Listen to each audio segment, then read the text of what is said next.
విలీనం చేయమని నేను మీ పార్టీలోకి వస్తానని నేను అనలేదు. ఈ రకంగా మీరు నా విలీనం చేయించుకొని నా చేత పని చేయించి ఉద్యమాలు అన్నీ చేశాను, కష్టపడ్డాను. కానీ మీరేం చేశారండి? ఒక మహిళని ఏ కాంగ్రెస్ తెలంగాణ ఇస్తామని చెప్పడం జరిగిందో అదే రోజు రాత్రి ఏ మాత్రం గ్యాప్ ఇవ్వకుండా, సమయం ఇవ్వకుండా, ఆ ఆనందాన్ని నేను తీసుకోనివ్వకుండా 12ంటికి సస్పెండ్ చేశాడు కేసీఆర్. వాస్తవాలు మాట్లాడుకుందామండి. ఎందుకు వాస్తవాలు కప్పిపుచ్చుకుంటారు? విజయశాంతికి సంబంధమే లేదా? తెలంగాణ విజయశాంతి పోరాడలేదా? ఫర్ కైండ్ ఇన్ఫర్మేషన్ 1998 నా రాజకీయ జీవితం మొదలైంది బీజేపీ నుంచి. ఇది అందరికీ తెలిసిన సత్యం. ఒక ఓటు 2 రాష్ట్రాలు అనబట్టే నేను వెళ్ళాను. కానీ వాళ్ళు నిలబెట్టుకోలేదు. అందుకే బయటకు వచ్చి తల్లి తెలంగాణ పార్టీ నడిపించాను. నేను ఒక మహిళగా ఆల్మోస్ట్ 4.5 to 5 years నేను ఉద్యమాలు చేశాను. అప్పుడు కేసీఆర్ గారు ఎక్కడున్నారంటే ఆయన టీడీపీలో ఉన్నారు.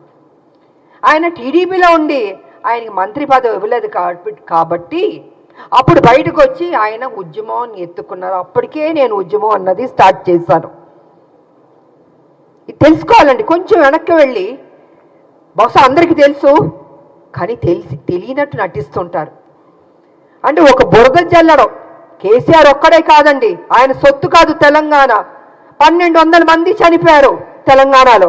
ఎంతోమంది త్యాగం చేశారు, ఎంతోమంది కొట్లాడారు. దాంట్లో ఒక ఆడబిడ్డగా నా వంతు నేను కృషి చేశాను. నేను అలాంటిది ఈరోజు ఒక ఎమ్మెల్సీ వచ్చినందుకు ఎలా వచ్చింది, ఎందుకు ఇచ్చారు, ఏం చేశారు, ఆవిడ ఎక్కడ ఏంటండి ప్రశ్నలో? తెలంగాణ పార్లమెంట్లో 2 ఎంపీలు వెళ్ళారు కదా, 2 వెళ్ళినప్పుడు కొట్లాడుతున్నప్పుడు కేసీఆర్ ఎందుకు ఎగ్జిట్ అయిపోయాడండి? చివరిదాకా ఉంది. ఆ రోజు మా ఎంపీలు, కాంగ్రెస్ ఎంపీలు అందరూ ఉన్నాం, పెప్పర్ స్ప్రేలు కొట్టారు. నార్త్ ఎంపీలు అందరూ చిత్తక బాదుతున్నారు మమ్మల్ని ఎంపీని. నేను మీరా కుమార్ గారిని ఇలా పట్టుకుని నిలబడ్డాను. నేను ఇంత చేస్తే ఇదండి మీరు మాకు చూపించే కృతజ్ఞత? ఇదా మీ కుట్రబుద్ధి? అంటే మీకు బడుగు బలహీన వర్గాలంటే నచ్చదు దొర, మీ దొర బుద్ధి అయితే చూపించుకుంటున్నారు. అందుకే నిన్ను దొర అంటున్నాను నేను. బడుగు బలహీన వర్గాలకి గౌరవం ఇవ్వడం నేర్చుకోండి. అదే బడుగు బలహీన వర్గాలు బీసీ కానీ, ఎస్సీ కానీ, ఎస్టీ కానీ, మైనార్టీ కానీ లేకపోతే మీరు ఈరోజు ఈ పొజిషన్లో ఎక్కడ ఎలాగుంటారు? మీరు గతంలో ముఖ్యమంత్రి ఎలా అయ్యారండి? మీ దొరలు ఒక్కలే వేస్తారా? ఇంతమంది ఓటు వేయబట్టి మీరు ముఖ్యమంత్రి అయ్యారు, ఇంతమంది త్యాగం చేయబట్టి మీరు ముఖ్యమంత్రి అయ్యారు. అది గుర్తుపెట్టుకోండి దొరగారు. నిన్న వేయడం కాదు రాములమ్మ మీద, మీలా పిరికి బంధం నేను మాత్రం కాదు. గచ్చున్న మహిళని, త్యాగం చేసిన మహిళని, నా ఆస్తులు అమ్మి పెట్టారు తెలంగాణకి. ప్రతిరోజు మీరు నన్ను అవమానించారు, నాతో పని చేయించారు, నేను ఉద్యమాలు చేశాను. నా పార్టీ, నా తల్లి తెలంగాణ పార్టీ ఉంటే మీరు హింస పెట్టి ఆ రోజు జయశంకర్ గారిని నా దగ్గర పంపించి విలీనం చేయండి అని చెప్పింది మీరు కాదా?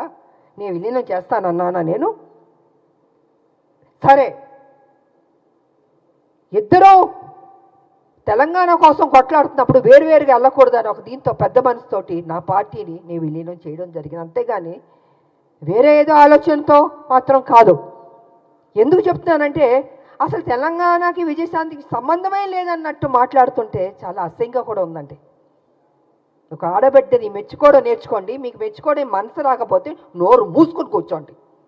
అంతేగాని మీ ఇష్టం వచ్చినట్టు ఎందుకు ఇచ్చారంటే ఇచ్చారండి కాంగ్రెస్ ఒక ఎమ్మెల్సీ. ఆ ఎమ్మెల్సీ ఇచ్చినందుకు కూడా మీకు అంత బాధ వేస్తుంది బీజేపీకి, టీఆర్ఎస్ అంటే. మా రాజకీయ నాయకుల శత్రువులారా బంద్ చేయండి. మా ఉద్యమ నాయకులు మేము మిమ్మల్ని వదిలిపెట్టాం. మీరు చేసే మోసాల్ని తెలంగాణలో ఏ రకంగా మళ్ళీ మీరు ఎంటర్ అవ్వాలనుకుంటున్నారో ఇంకో విషయం కూడా నేను చెప్పదలుచుకున్నారు. బీజేపీ ఏం చేయబోతుందంటే నెక్స్ట్ స్టెప్, ఏ తెలంగాణ వ్యతిరేకించిన శక్తులు ఉన్నారో వాళ్ళందరినీ మొత్తం తిప్పబోతున్నారు తెలంగాణలో. మళ్ళీ బ్యాక్ టు స్క్వేర్ 1ని తెలంగాణ తీసుకురాబోతున్నారంటే వాళ్ళ పెత్తనం ఉండాలి. వ్యతిరేకించిన శక్తుల్ని, తెలంగాణ ఉద్యమం నాయకులు ఉండకూడదు, తెలంగాణ ప్రజలకి ప్రాధాన్యత ఉండకూడదు, మళ్ళీ బాంచన్ని కాలు మొక్కుతాననే పరిస్థితికి బీజేపీ తీసుకురాబోతుంది. ఇది సత్యం, ఇది తెలుసుకోవాలి అందరూ. అందుకే ఎవరు ఉద్యమ నాయకులు ఉన్నారో వాళ్ళందరినీ తొక్కేద్దాం. వాళ్ళ నోటిని బంద్ చేద్దాం, వాళ్ళు కనపడకూడదు, వినపడకూడదు, మాట్లాడకూడదు. ఇదే కదా మాతో చేసింది మీరు. మీ పార్టీలో ఉంటే ఏం గౌరవాలు ఇచ్చారు? ఎందుకు మీ పార్టీలు బయటికి వెళ్ళాల్సి వచ్చింది? వాస్తవాలు ఇదండి. ఆ రోజు మీ బీజేపీలో కొంచెం వెనక్కి వెళ్దామండి. నేను మొన్న బీజేపీలో ఉన్నప్పుడు ఒక విషయం మీరు గుర్తుపెట్టుకోండి. కిరణ్ కుమార్ రెడ్డి గారు తెలంగాణను వ్యతిరేకించి ఆయన అసభ్యకరంగా మాట్లాడి తెలంగాణ ఉద్యమానికి నేను ఒక్క పైసా ఇవ్వను తెలంగాణకి, ఏం పీక్కుంటారో పీక్కోండి అన్నాడు కదా ఆయన.